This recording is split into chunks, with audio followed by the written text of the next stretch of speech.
Hello friends, this is Poonam and welcome to Suvira study points. तो friends, आज हम बिहार शिक्षक भर्ती के लिए प्रैक्टिस सेट को सॉल्व करेंगे, जिसमें कि सामान्य जागरूकता, सामान्य विज्ञान, सामाजिक विज्ञान, भारतीय राष्ट्रीय आंदोलन और भूगोल और पर्यावरण के क्वेश्चन सम्मिलित रहेंगे। तो चलिए फ्रेंड्स, शुरू करते हैं। उससे पहले यदि आप चैनल पर नए हैं तो चैनल को सब्सक्राइब कर लें, साथ ही बेल आइकन भी प्रेस कर लें ताकि आने वाली सभी वीडियो की नोटिफिकेशन आप लोगों को मिलती रहे। साथ ही हम आपको बता दें कि बिहार शिक्षक भर्ती के लिए जो SCRT है काफ़ी इम्पोर्टेंट है, और 3 to 5 जो EVS है SCRT की वो हमने कंप्लीट करवाई है। PDF आपको टेलीग्राम से मिल जाएगा। एंड 6 to 8 जो हिस्ट्री है उसको भी हमने कवर करवाया है। साथ ही साइंस के भी वीडियो आपको मिल जाएंगे यहाँ पर। तो सभी वीडियो यदि आपने नहीं देखे हैं तो वीडियो एक बार ज़रूर देख लें, क्योंकि SCRT इम्पोर्टेंट है। और जो नोटिफिकेशन है उसमें भी ये मेंशन किया गया है कि जो क्वेश्चन आएंगे वो आपके SCRT से ही पूछे जाएंगे। तो चलिए फ्रेंड, शुरू करते हैं और यहाँ पर देखते हैं पहला क्वेश्चन। एंड पहला क्वेश्चन है कि मानव शरीर में होने वाला ल्यूकोडर्मा रोग शरीर के किस भाग को प्रभावित करता है? तो ये किस भाग को प्रभावित करता है? ये करता है त्वचा को। तो ऑप्शन हमारा यहाँ पर ए सही हो जाएगा।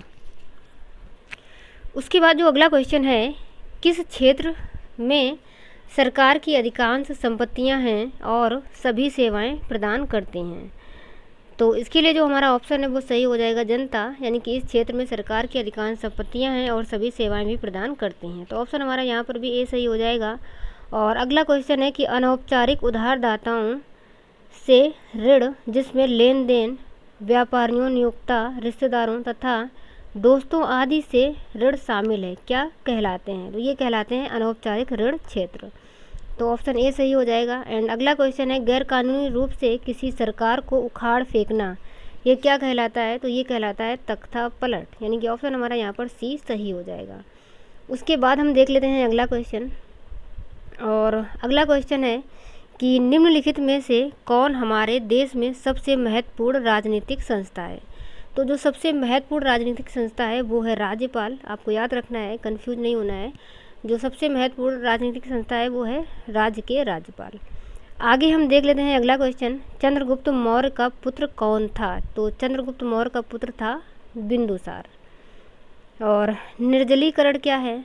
तो निर्जलीकरण से मतलब होता है कि एक अणु में से पानी का हटना, यानी कि पानी उसमें ना रहेगा जब बिल्कुल भी, तो वो हो जाएगा निर्जलीकरण। और अगला क्वेश्चन है, दो परमाणुओं के बीच बंध की फिर खाली स्थान में प्रगति अधिक होती है यदि उनकी विद्युत ऋणात्मकता का अंतर कम होता है।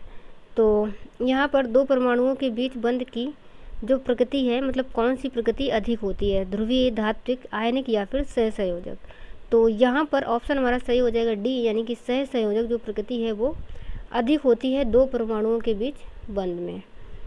तो ऑप्शन हमारा यहाँ पर डी सही हो जाएगा। और अगला क्वेश्चन है कि जानकारी के लिए खोज और प्राप्त जानकारी की कंप्यूटिंग करने की सुविधा देता है, मतलब कौन देता है कि जो जानकारी है उसकी खोज और प्राप्त जानकारी की कंप्यूटिंग करने की सुविधा दे? तो ये करती है क्वेरी लैंग्वेज। तो ऑप्शन हमारा यहाँ पर सी सही हो जाएगा। और अगला क्वेश्चन है कि गराड़ी का लोक नृत्य है, यानी कि कहाँ का लोक नृत्य है? तो जो गराड़ी है ये है पुदुचेरी का लोक नृत्य। तो ऑप्शन हमारा यहाँ पर बी सही हो जाएगा।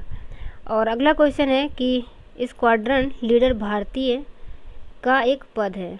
तो जो स्क्वाड्रन लीडर है ये कहाँ का, मतलब किस चीज़ का? ये है वायुसेना का एक पद। एंड आगे बात करते हैं कि नहरों का देश किसे कहा जाता है? तो ये कहते हैं पाकिस्तान को। And reserve bank of India कब राज्य स्वामित्व का संस्थान बना था? तो ये कब बना था? ये बना था 1949 में। और अगला क्वेश्चन है, बिजली करंट को किस में अभिव्यक्त किया जाता है? तो जो बिजली का करंट है उसको अभिव्यक्त किया जाता है वोल्ट में। एंड अगला क्वेश्चन है, जब किसी दंड चुंबक के दो टुकड़े किए जाते हैं तब प्राप्त होता है एक उत्तर ध्रुव, एक दक्षिण ध्रुव एंड चुंबक रहित लोहे के दो टुकड़े या फिर दो छोटे पूर्ण चुंबक। तो हम आपको यहाँ पर बता दें कि कोई जो एक चुंबक होता है उसमें दो ध्रुव होते हैं, एक उत्तर ध्रुव होता है, एक दक्षिण ध्रुव होता है। किंतु जब आप एक चुंबक के दो टुकड़े कर देते हैं तो जो दोनों टुकड़े होते हैं वो भी अपने आप में पूर्ण होते हैं, मतलब वहाँ पर ऐसा नहीं होगा कि एक तरफ उत्तर ध्रुव आ जाए और एक तरफ दक्षिण ध्रुव हो जाए। जो वो दो टुकड़ों में टूटेगा अलग अलग जब वो, तो वह भी एक मतलब एक छोटा छोटा चुंबक बन जाएगा, क्योंकि ये बड़ा पार्ट था, अब वह टूट चुका है तो वो छोटे चुंबक बनेंगे। लेकिन वो छोटे चुंबक भी कैसे होंगे, पूर्ण चुंबक ही होंगे, यानी कि जो टुकड़े हुए हैं उसमें फिर से आपको उत्तरी ध्रुव और दक्षिणी ध्रुव दोनों ही मिलेंगे। तो जो ऑप्शन है हमारा वो यहाँ पर सी सही हो जाएगा। और अगला क्वेश्चन है,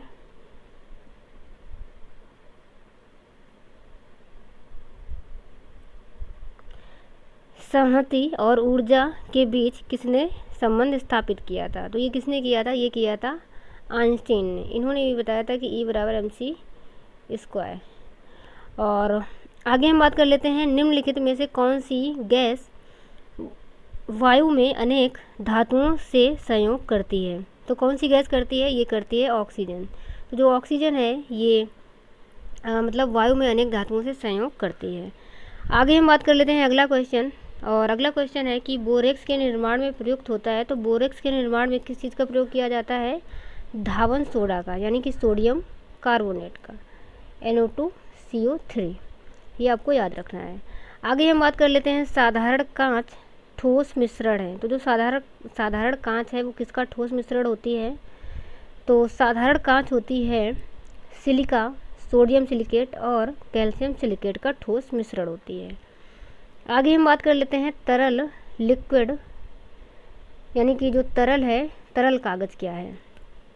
तो जो तरल कागज़ होता है वो शीघ्र सूखने वाले कागज़ के रंग का तरल पदार्थ है, जिसे मुद्रित सामग्री को सही करने के लिए लगाया जाता है। यानी कि जो सामग्री है उसमें कोई चीज़ लिखी गई है, वो यदि गलत हो गई है तो ऐसी जगह पर उसको लगाया जाता है और वह तुरंत ही सूख जाता है, उसके बाद फिर उसको करेक्ट कर दिया जाता है। तो ऑप्शन हमारा यहाँ पर सी सही हो जाएगा। अगला क्वेश्चन है कि उस अयस्क का नाम बताइए जिससे एल्यूमिनियम का निष्कर्षण होता है। तो बॉक्साइड है, ये आपको याद रखना है और ये काफ़ी इम्पोर्टेंट भी है। आगे हम बात कर लेते हैं जल की स्थायी कठोरता का कारण उसमें। तो जो जल की स्थायी कठोरता होती है वो किसके कारण से होती है? तो ये होती है कैल्शियम सल्फेट की उपस्थिति के कारण। और यहाँ पर बाइकार्बोनेट नहीं होता, क्योंकि जो मैग्नीशियम सल्फेट होता है, कैल्शियम सल्फेट होता है, इसके कारण जल की स्थायी कठोरता होती है। तो ऑप्शन यहाँ पर हमारा सी सही हो जाएगा।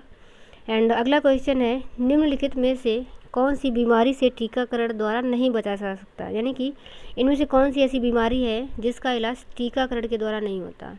तो काली खांसी का भी टीका होता है, पोलियो का भी एंड रेबीज का। किंतु जो दमा है इसको टीकाकरण के द्वारा नहीं बल्कि दवाइयों और औषधियों या जो उपचार होते हैं उनके माध्यम से ठीक किया जाता है, किंतु टीकाकरण से नहीं। अगला क्वेश्चन है कि एसेरिकिया कोलाई को जल के निम्नलिखित में से किस प्रकार के प्रदूषण को निर्धारित करने के लिए एक संकेतक जीव के रूप में उपयोग किया जाता है? तो सबसे पहले हम आपको बता दें कि ये जो एसेरिकिया कोलाई है ये एक जीवाणु होता है। तो जीवाणु, और इसका उपयोग एक संकेतक के रूप में कहाँ पर किया जाता है? तो ऑप्शन देख लेते हैं। ऑप्शन है औद्योगिक बहिस्राव के रूप में, या फिर भारी धातु, या घरेलू कचरा, या फिर मल संबंधी। तो ऑप्शन हमारा यहाँ पर डी यानी कि मल संबंधी सही हो जाएगा। आगे हम बात कर लेते हैं अगला क्वेश्चन, वर्तमान दौलताबाद जहाँ मोहम्मद बिन तुगलक ने दिल्ली से राजधानी को स्थानांतरित किया था किसके समीप स्थित है? तो जो दौलताबाद है ये किसके समीप स्थित है? ये है औरंगाबाद। और ये भी आपको याद रखना है कि जो मोहम्मद बिन तुगलक था उसने राजधानी दिल्ली से दौलताबाद स्थानांतरित की थी। तो ये भी क्वेश्चन पूछ लिया जाता है कि किस शासक ने राजधानी दिल्ली से दौलताबाद स्थानांतरित की थी? तो वो की थी मोहम्मद बिन तुगलक ने, और इसे पागल सुल्तान के नाम से भी जाना जाता है। तो ये भी आपको याद रखना है कि मोहम्मद बिन तुगलक को पागल सुल्तान के नाम से भी जाना जाता है। तीसरी पीढ़ी के टीके कौन से होते हैं? दुर्लभ किए हुए रोगाणु, रोगजनक सापेक्ष, या फिर मोनोक्लोनल प्रतिजन, या कृत्रिम प्रतिजन। तो तीसरी पीढ़ी के जो टीके होते हैं वो होते हैं मोनोक्लोनल प्रतिजन। तो ऑप्शन यहाँ पर हमारा सी सही हो जाएगा। एंड उसके बाद हम देख लेते हैं अगला क्वेश्चन, निम्नलिखित में से किस प्रक्रिया द्वारा जल तरल अवस्था से गैसीय अवस्था में परिवर्तित होता है? तो जो जल होता है वो तरल अवस्था से गैसीय अवस्था में कैसे जाता है? जब वो उसको गर्म किया जाता है तो फिर वह वाष्प बनता है, यानी कि वाष्पीकरण और वाष्पोत्सर्जन के माध्यम से। आगे हम बात करते हैं, निम्नलिखित में से किस अभिलेख या शिलालेख में सती प्रथा का प्राचीनतम संदर्भ मिलता है? तो ये मिला है भानुगुप्त का एरड़ शिलालेख, ऑप्शन बी सही है। और ये काफ़ी इंपॉर्टेंट है, ये आपको याद रखना है कि जो सती प्रथा का प्राचीनतम संदर्भ कहाँ पर मिला है, तो ये मिलता है भानुगुप्त से, यानी कि पहली बार जो सती प्रथा के प्रमाण मिले थे वो कहाँ से मिले थे? भानुगुप्त के एरड़ अभिलेख से ही मिले थे। आगे हम बात करते हैं, अगला क्वेश्चन, भारत में व्यावसायिक रूप से जारी पहला आनुवंशिक रूप से संशोधित पौधा कौन सा है? तो ये है बीटी बैंगन, ऑप्शन हमारा यहाँ पर सी सही हो जाएगा। और अगला क्वेश्चन है, हरित क्रांति आंदोलन कब से कब तक चला था? तो जो हरित क्रांति आंदोलन है ये चलता है 1967 से लेकर के 1978 तक, तो ऑप्शन हमारा यहाँ पर सी सही रहेगा। और अगला क्वेश्चन है, जौनपुर के द्वार मतलब जौनपुर में किसके द्वारा निर्मित अटाला मस्जिद अन्य मस्जिदों के निर्माण के लिए एक मिसाल बन गई? तो जौनपुर में अटाला मस्जिद किसने बनवाई थी? ये बनवाई थी इब्राहिम सकी ने। और ये SCERT में ये दिया गया है, तो जो भी SCERT पढ़ेंगे उनके लिए काफ़ी बेनिफिशियल रहेगा, क्योंकि काफ़ी क्वेश्चन आपको यहाँ पर SCERT से देखने को मिलेंगे। आगे हम देख लेते हैं अगला क्वेश्चन, महासागरों में निम्न में से कौन सा लवण सर्वाधिक मात्रा में पाया जाता है? तो महासागरों में जो सबसे ज़्यादा लवण पाया जाता है वो कौन सा है?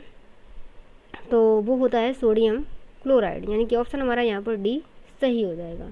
उसके बाद हम देख लेते हैं अगला क्वेश्चन, और अगला क्वेश्चन है, मोमबत्ती बनाने के लिए प्रयुक्त मोम रासायनिक दृष्टि से एक मिश्रण है, यानी कि किस चीज़ का मिश्रण होती है? तो ऑप्शन देख लेते हैं, एलिफैटिक हाइड्रोकार्बन का, या फिर एरोमेटिक हाइड्रोकार्बन का, या चक्रीय हाइड्रोकार्बन का, या फिर एलिफैटिक और एरोमेटिक हाइड्रोकार्बन का। तो ये जो मोम होती है किस चीज़ का मिश्रण होती है? ये होती है एलिफैटिक हाइड्रोकार्बन का, तो ऑप्शन हमारा यहाँ पर ए सही हो जाएगा। और अगला क्वेश्चन है, एमोनेल एक मिश्रण है, तो एमोनेल किस चीज़ का मिश्रण है? एल्यूमिनियम पाउडर और अमोनियम नाइट्रेट, या फिर जो एमोनेल है ये मिश्रण होता है एल्यूमिनियम पाउडर और पोटेशियम नाइट्रेट का, तो ऑप्शन हमारा यहाँ पर डी सही हो जाएगा। आगे हम देख लेते हैं अगला क्वेश्चन, उन जीवों को क्या कहा जाता है जो शिशु संततियों को जन्म देते हैं? तो शिशु संततियों को जन्म देने वालों को कहा जाता है जरायुज, यानी कि ऑप्शन ए सही रहेगा। और अगला क्वेश्चन है, एक ऐसा उपकरण जो अन्य प्रोग्राम या उपकरणों के लिए कार्यात्मकता प्रदान करता है जिन्हें ग्राहक कहा जाता है, तो ऐसा कौन सा उपकरण है? तो वो होगा सर्वर, जो अन्य प्रोग्राम या उपकरणों के लिए कार्यात्मकता प्रदान करता है। आगे हम बात कर लेते हैं अगला क्वेश्चन, और अगला क्वेश्चन है, निम्नलिखित हिंदुस्तानी शास्त्रीय गायकों में से किसका संबंध उत्तर प्रदेश राज्य से था? तो किसका था? ये था सिद्धेश्वरी देवी का। और रामायण के रचयिता वाल्मीकि का आश्रम निम्नलिखित में से कहाँ स्थित था? तो ये कहाँ पर था? ये था ब्रह्मावर्त में, तो ऑप्शन हमारा यहाँ पर बी सही हो जाएगा। और यहीं पर ही जो वाल्मीकि हैं उन्होंने रामायण की रचना की थी। कर्क रेखा भारत के किस राज्य से नहीं गुजरती है? तो जो कर्क रेखा है वो भारत के 8 राज्यों से होकर के गुजरती है। कौन कौन से वो राज्य हैं? वो राज्य हो जाएंगे गुजरात, राजस्थान और मध्य प्रदेश, छत्तीसगढ़, झारखंड, पश्चिम बंगाल एंड त्रिपुरा और मिजोरम। तो यहाँ पर हम देख लेंगे कि किस राज्य से नहीं होकर के जाती है, तो मणिपुर से नहीं जाती। मणिपुर से कर्क रेखा होकर के नहीं गुजरती है, जबकि जो त्रिपुरा है, मिजोरम और पश्चिम बंगाल, इन सभी से होकर के कर्क रेखा गुजरती है। आगे हम बात कर लेते हैं अगला क्वेश्चन, मेरठ छावनी में 1857 के सैनिक विद्रोह की शुरुआत कब हुई थी? तो 1857 का जो सैनिक विद्रोह है इसकी शुरुआत होती है 10 मई 1857, तो ऑप्शन हमारा यहाँ पर सी सही हो जाएगा। एंड आगे बात कर लेते हैं अगला क्वेश्चन, गुजरात भारत में नमक का सबसे बड़ा उत्पादक है क्योंकि उसके पास विस्तृत शुष्क तट हैं, तो ऑप्शन हमारा यहाँ पर पहला वाला ही सही रहेगा कि जो गुजरात है उसके पास विस्तृत शुष्क तट हैं, इसी वजह से जो गुजरात है वो भारत में नमक का सबसे बड़ा उत्पादक है। और आगे देख लेते हैं अगला क्वेश्चन। अगला क्वेश्चन है, अंतर्वर्ती फसलें हैं, अंतर्वर्ती यानी कि जायद जो फसलें हैं वो कौन कौन सी होती हैं? तो वे फसलें जो हरी हरी काट कर पशुओं को खिलाई जाती हैं। यहाँ पर भी हमारा ऑप्शन ए ही सही रहेगा। जो जायद फसलें हैं वे फसलें होती हैं जो हरी हरी काट कर पशुओं को खिलाई जाती हैं। और उसके बाद जो अगला क्वेश्चन है वो हमारा कौन सा है, तो अगला क्वेश्चन है निम्नलिखित में से कौन सी प्रणाली भारत में ब्रिटिश शासन के दौरान भूमि राजस्व प्रणाली से संबंधित नहीं थी। तो ये चीज़ें भी हमने डिस्कस की हैं कि कौन सी प्रणाली भूमि राजस्व प्रणाली से संबंधित नहीं थी अंग्रेज़ों के टाइम में। तो जमींदारी व्यवस्था थी, महलवाड़ी थी और रैयतवाड़ी थी, किंतु जो दस्तक है ये नहीं थी। तो ऑप्शन हमारा यहाँ पर सी सही हो जाएगा। आगे हम देख लेते हैं अगला क्वेश्चन, मैक्सिको की खाड़ी किसके द्वारा अटलांटिक महासागर से जुड़ी हुई है। तो जो मैक्सिको की खाड़ी है ये किसके द्वारा जुड़ी है, तो ये जुड़ी हुई है फ्लोरिडा जल संधि से। तो ऑप्शन हमारा यहाँ पर ए सही हो जाएगा। हमारे संविधान के अनुसार राज्यसभा का कार्यकाल 2 वर्षों में एक बार समाप्त हो जाता है या फिर प्रत्येक 5 वर्ष में समाप्त हो जाता है, प्रत्येक 6 वर्ष में समाप्त हो जाता है या फिर समाप्त होने का विषय नहीं है। तो हमारे संविधान के अनुसार राज्यसभा का जो कार्यकाल है ये समाप्त होने का विषय नहीं है, यानी कि ऑप्शन हमारा यहाँ पर डी सही हो जाएगा। आगे हम बात कर लेते हैं अगले क्वेश्चन की, उच्च न्यायालय अथवा सर्वोच्च न्यायालय द्वारा नागरिकों के मौलिक अधिकारों की रक्षा हेतु समादेश को क्या कहते हैं। तो जो नागरिकों के अधिकार होते हैं उनकी रक्षा करना क्या कहलाता है, ये कहलाता है संवैधानिक उपचारों का अधिकार। तो ऑप्शन हमारा यहाँ पर डी सही हो जाएगा। और अगला क्वेश्चन है, जब लोकसभा रद्द कर दी जाए तब अध्यक्ष पद कब रद्द कर दिया जाएगा, यानी कि यदि लोकसभा रद्द हो चुकी है तो जो अध्यक्ष का पद है वो कब रद्द किया जाएगा, तो ये किया जाएगा नई लोकसभा की प्रथम बैठक से पूर्व तक। तो ऑप्शन हमारा यहाँ पर सी सही हो जाएगा। आगे हम बात कर लेते हैं अगला क्वेश्चन, साहित्य अकादमी पुरस्कार पहली बार कब दिया गया था, तो पहली बार दिया गया था 1954 ईस्वी में। और आगे अगला क्वेश्चन है, किस देश में पहला क्रिकेट विश्व कप जीता, यानी कि कौन सा ऐसा देश है जिसने पहला विश्व कप जीता था, तो पहला विश्व कप जीता था वेस्ट इंडीज़ ने। और अगला क्वेश्चन है, विश्व की प्रथम महिला अंतरिक्ष यात्री कौन है, तो विश्व की प्रथम महिला जो अंतरिक्ष यात्री है वो है वेलेंटीना तेरेस्कोवा। और जो पुरुष हैं वो कौन है, वो है यूरी गागरिन। आगे हम बात कर लेते हैं अगले क्वेश्चन की, निम्नलिखित देशों में से कौन सा दुनिया का सबसे बड़ा ट्रैक्टर बाजार है, तो दुनिया में सबसे बड़ा जो ट्रैक्टर बाजार है वो है भारत। और अगला क्वेश्चन है, विश्व में सबसे बड़ा गर्म रेगिस्तान कौन सा है, तो सबसे बड़ा जो गर्म रेगिस्तान है वो है सहारा का रेगिस्तान। और भारत में सबसे लंबा बांध कौन सा है, तो भारत में सबसे जो लंबा बांध है वो है हीराकुंड बांध। आगे देख लेते हैं अगला क्वेश्चन, बड़ा इमाम बाड़ा स्मारक कहाँ पर स्थित है, तो ये स्थित है लखनऊ में। एंड निम्नलिखित में से किस राज्य में बहिनी दरबार समाचार पत्र महिलाओं द्वारा और महिलाओं के लिए प्रकाशित होता है, तो ये किस राज्य में होता है, ये होता है मध्य प्रदेश में। और ये 2008 से प्रकाशित हो रहा है और ये एक मासिक समाचार पत्र है जो कि हाथों से लिखा जाता है और महिलाओं के लिए। आगे हम बात कर लेते हैं अगला क्वेश्चन, भारत में राष्ट्रीय उपभोक्ता दिवस कब मनाया जाता है, तो ये कब मनाया जाता है, ये मनाया जाता है 24 दिसंबर को, क्योंकि 24 दिसंबर 1986 को ही उपभोक्ता अधिनियम विधेयक पास हुआ था। तो ये भी आपको याद रखना है कि जो उपभोक्ता अधिनियम विधेयक है ये कब पास हुआ था, तो ये पास हुआ था 24 दिसंबर 1986 में। और अगला क्वेश्चन है, राष्ट्रीय प्रतीक में सिंह के अलावा और कौन से जानवर की आकृति होती है, तो जो राष्ट्रीय प्रतीक है उसमें सिंह के अलावा और किसकी आकृति है, बैल तथा घोड़ा की। और एक चीज़ आपको और याद रखनी है कि जो राष्ट्रीय प्रतीक है इसको कब अपनाया गया था, तो इसे अपनाया गया था 26 जनवरी 1950 को। आगे हम देख लेते हैं अगला क्वेश्चन, निम्न में से कहाँ पर विश्व का सबसे बड़ा यूरेनियम रिजर्व है। तो बात चल रही है विश्व की, तो विश्व में सबसे बड़ा जो यूरेनियम रिजर्व है वो कहाँ पे है, वो है ऑस्ट्रेलिया में। एंड भारत की यदि हम बात करें तो भारत में कहाँ पर है, आंध्र प्रदेश में। तो ये भी आपको याद रख लेना है, भारत में आंध्र प्रदेश और विश्व में ऑस्ट्रेलिया। एंड अगला क्वेश्चन है, पीसा की झुकती मीनार किस देश में है, तो पीसा की जो झुकी हुई मीनार है ये कहाँ पर है, ये है इटली में। और अगला क्वेश्चन है कि निम्नलिखित में से किस दिन को महिला जननांगकर्तन के लिए यौन सहिष्णुता हेतु अंतर्राष्ट्रीय दिवस के रूप में मनाया जाता है, तो ये मनाया जाता है 6 फरवरी को। और अगला क्वेश्चन है, रामायण सर्किट में भारत के अलावा कौन सा अन्य देश शामिल है? तो शामिल है नेपाल। ऑप्शन हमारा यहाँ पर सी सही रहेगा। अगला क्वेश्चन है, अंतर्राष्ट्रीय लोकतंत्र दिवस कब मनाया जाता है? तो जो अंतर्राष्ट्रीय लोकतंत्र दिवस है ये मनाया जाता है हमारा 15 सितंबर को। तो ऑप्शन हमारा यहाँ पर सी सही हो जाएगा। एंड अगला क्वेश्चन है, हर्षवर्धन के समय बिहार में भारत में कौन सा विश्वविद्यालय प्रसिद्ध था? तो विश्वविद्यालय कौन सा प्रसिद्ध था? ये प्रसिद्ध था नालंदा। और जो नालंदा विश्वविद्यालय है इसका निर्माण किसने करवाया था? कुमारगुप्त ने करवाया था।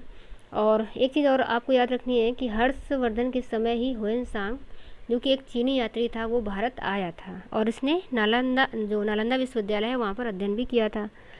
एंड अगला क्वेश्चन है, बिहार में प्रांतीय किसान सभा की स्थापना स्वामी सहजानंद सरस्वती ने कब की थी? तो देखिए, ये जो स्वामी सहजानंद है ये काफ़ी इम्पोर्टेंट पर्सन है बिहार के, और इन्होंने प्रांतीय किसान सभा की स्थापना की थी। और कब की थी? वर्ष 1929 में। आगे हम बात कर लेते हैं। अगला क्वेश्चन, परमाणु घड़ी निम्नलिखित में से किसके संक्रमण पर आधारित होती है? तो ये किसके संक्रमण पर आधारित होती है? सीजियम। अगला क्वेश्चन है, दाब बढ़ाने से बर्फ का गलनांक घट जाता है। तो ऑप्शन हमारा यहाँ पर सी सही हो जाएगा। अगला क्वेश्चन है, बिहार राज्य के पश्चिमोत्तर कोने पर स्थित हिमालय की एक चोटी को किस नाम से जाना जाता है? तो बिहार राज्य के पश्चिमोत्तर में याद रखना है कि पश्चिम और उत्तर की तरफ एक चोटी है, उसको किस नाम से जाना जाता है? उसे जाना जाता है सोमेश्वर पहाड़ी के नाम से। एंड अगला क्वेश्चन है, बिहार के अधिकांश भाग आच्छादित हैं पर्वतीय मिट्टी से, कछारी मिट्टी, लेटराइट मिट्टी या फिर काली मिट्टी से। तो बिहार में अधिकांशतः कौन सी मिट्टी पाई जाती है? यहाँ पर पाई जाती है कछारी मिट्टी। तो ऑप्शन हमारा बी सही हो जाएगा। एंड अगला क्वेश्चन है, बिहार की जलवायु को कहा जाता है? तो बिहार की जलवायु को कहा जाता है, क्या कहा जाता है? संशोधित महाद्वीपीय जलवायु। तो ऑप्शन हमारा यहाँ पर बी सही रहेगा। और ये आपको याद भी रखना है, क्वेश्चन पूछा भी जा सकता है कि बिहार की जलवायु कैसी है? तो है संशोधित महाद्वीपीय जलवायु। और अगला क्वेश्चन है, निम्नलिखित कथनों पर विचार कीजिए। तो भारत में गेहूं का सर्वाधिक उत्पादन उत्तर प्रदेश राज्य में होता है। इसके अलावा उत्तर प्रदेश में अधिकतम क्षेत्रफल वाली फसल पद्धति धान और गेहूं है। एंड एक प्रसार कर्मी के लिए राजनैतिक योग्यता आवश्यक नहीं है। गेहूं की सिंचाई के लिए पुष्प लगने की अवस्था सर्वाधिक क्रांतिक अवस्था है। तो यहाँ पर हमें कौन से ऑप्शन सही रहेंगे? 1 2 1 2 3 1 2 3 सॉरी 1 2 4 या फिर 1 2 3। तो यहाँ पर जो हमारा ऑप्शन सही हो जाएगा वो पहला वाला भी सही है कि सर्वाधिक जो उत्पादन है वो गेहूं का उत्तर प्रदेश में होता है, और अधिकतम क्षेत्रफल वाली फसल उत्तर प्रदेश में धान और गेहूं है। इसके अलावा एक प्रसार कर्मी के लिए ज़रूरी नहीं है कि उसके पास राजनीतिक योग्यता हो। तो ये भी सही है, पहला, दूसरा और तीसरा, यानी कि पहला, दूसरा, तीसरा, यानी डी हमारा ऑप्शन सही हो जाएगा। जबकि जो फोर्थ ऑप्शन है कि गेहूं की सिंचाई के लिए पुष्प लगने की अवस्था सर्वाधिक क्रांतिक अवस्था है, तो ये कोई लॉजिक नहीं है। आगे हम बात कर लेते हैं अगला क्वेश्चन, निम्नलिखित में से भारत के किस राज्य में नगरीय जनसंख्या घनत्व सर्वाधिक है? तो हमें ये जो राज्य दिए गए हैं इन्हीं में से बताना है। तो जो सबसे ज़्यादा नगरीय जनसंख्या घनत्व है वो कहाँ पर है? वो है तमिलनाडु में। तो ऑप्शन हमारा यहाँ पर सी सही हो जाएगा। आगे हम देख लेते हैं अगला क्वेश्चन, जिला पूर्वी चंपारण का मुख्यालय कहाँ पर है? तो जो जिला पूर्वी चंपारण है इसका मुख्यालय है मोतिहारी में। तो ऑप्शन हमारा सी सही हो जाएगा। प्रसिद्ध पुस्तक इंडिका के रचयिता कौन है? तो प्रसिद्ध जो पुस्तक है इंडिका, इसके रचयिता हैं मेगास्थनीज, ये आपको याद रखना है। और मोहम्मद बिन तुगलक असफल साबित हुआ, वह पागल था, या फिर उसने अपनी राजधानी शहर को स्थानांतरित किया था, अपने पिता को मार डाला था, या फिर वह एक व्यावहारिक राजनेता नहीं था। तो जो मोहम्मद बिन तुगलक है वह क्यों असफल साबित हुआ था? क्योंकि उसने अपनी राजधानी शहर को स्थानांतरित किया था। इसके अलावा उसने और भी कई कार्य किए थे, जिसमें कि एक ये भी था कि उसने अपनी जो राजधानी है दिल्ली से दौलताबाद स्थानांतरित कर दी थी, तो इससे भी वह सफल हुआ था। तो ऑप्शन हमारा यहाँ पर बी सही हो जाएगा। आगे हम बात कर लेते हैं अगला क्वेश्चन कि पानीपत की तीसरी लड़ाई कब लड़ी गई थी? तो पानीपत की जो तीसरी लड़ाई है वो हुई थी 1761 ईस्वी में। आगे हम देख लेते हैं निम्नलिखित में से कौन सा अजैविक नहीं है? तो यहाँ पर पानी, हवा और मृदा, ये तीनों कैसे हैं, ये हैं अजैविक, जबकि जो कवक है ये जैविक है, तो ये अजैविक नहीं है। तो ऑप्शन हमारा यहाँ पर जो डी है वही सही हो जाएगा। अगला क्वेश्चन है, निम्नलिखित में से कौन सा स्थल वनस्पति संरक्षण हेतु स्वस्थानीय पद्धति नहीं है। तो जो जीवमंडल आरक्षित क्षेत्र है ये स्वस्थानीय यानी कि अपने ही स्थान पर संरक्षित किए जाते हैं। एंड जो वानस्पतिक उद्यान हैं ये अपने स्थान पर नहीं होते, ये स्वस्थानीय नहीं होते, और यहाँ पर स्वस्थानीय नहीं है यही पूछा गया है। तो ऑप्शन हमारा यहाँ पर बी सही हो जाएगा। जबकि जो राष्ट्रीय पार्क है, वन्य प्राणी अभ्यारण्य, ये सभी कैसे होते हैं, ये होते हैं स्वस्थानीय। आगे हम बात कर लेते हैं अगला क्वेश्चन, पारितंत्रों की घटती उत्पादकता के क्रम में उनका निम्नलिखित में से कौन सा अनुक्रम सही है। तो सबसे ज़्यादा जो उत्पादकता है किस पारितंत्र में होती है, वो होती है मैंग्रोव में, उसके बाद घास स्थल में, फिर झील में और फिर महासागर में। क्योंकि जहाँ पर विविधता है यानी कि जीव जंतुओं की जो प्रजातियाँ हैं वो जहाँ पर ज़्यादा होंगी वहीं पर उत्पादकता भी ज़्यादा होगी। तो सबसे ज़्यादा मैंग्रोव में, फिर घास स्थल में, फिर झील में और उसके बाद महासागर में होती है। तो ऑप्शन हमारा यहाँ पर सी सही हो जाएगा। उसके बाद हम देख लेते हैं अगला क्वेश्चन, निम्नलिखित में से कौन सा एक आहार श्रृंखला का सही क्रम है। तो आहार श्रृंखला का जो सही क्रम है वो है पहला वाला, डायटम, क्रस्टेशियाई और हेरिंग। तो ऑप्शन हमारा यहाँ पहला ही सही हो जाएगा। और अगला क्वेश्चन है, भोपाल गैस त्रासदी के लिए उत्तरदायी प्रमुख प्रदूषक कौन सा था। तो ये था मिथाइल आइसोसाइनाइड। ऑप्शन हमारा ए सही हो जाएगा। और ये घटना कब हुई थी, दिसंबर 1984 की ये घटना है, और ऑप्शन हमारा यहाँ पर ए सही हो जाएगा। तो चलिए फ्रेंड्स, आज की वीडियो में हम इतना ही रखते हैं एंड आगे मिलेंगे अगले वीडियो में। तब तक के लिए bye bye and take care.